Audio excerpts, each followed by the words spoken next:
On Juneteenth, we celebrate the deliverance of Black bodies from America's bondage.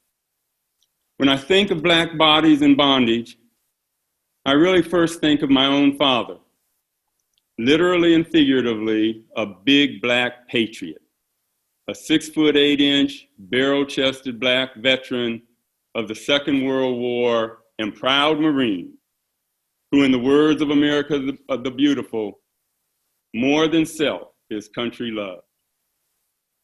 This fact baffled me for years. I couldn't fathom a Black man like my dad pledging allegiance to a flag and the nation for which it stands, after that very same nation showed its gratitude for his military service by falsely incarcerating him for 22 to 55 years in a state penitentiary for the alleged sale and possession of marijuana. How, I used to wonder, could he and other Black victims of injustice perjure ourselves again and again with the fiction of nationhood? He taught himself the law in prison and found the key to his own cell in the warden's law books, vindicating himself in a case I now teach to my own criminal law students called Armour versus Salisbury.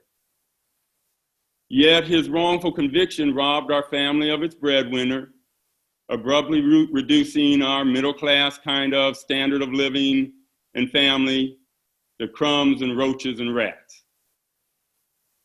I could only attribute his unflagging love for his flag, his undying zeal for his own captors and their emblems, to some kind of psychological disability, say Stockholm Syndrome, in which victims sympathetically identify with and even defend and celebrate their abusers.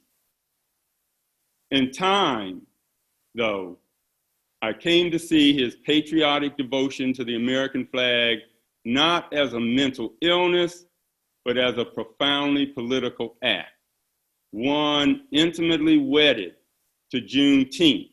My dad knew that the flag he bled for once stood for slavery and Jim Crow, but he also knew that meanings are not fixed and frozen, but hotly contested in the process of creating the us and them of politics and nationhood. The hope and promise of an ever more inclusive us is what my dad saluted in the American flag and celebrated on the 4th of July. And it's that same hope and promise that moves me to celebrate Juneteenth as well as the 4th of July.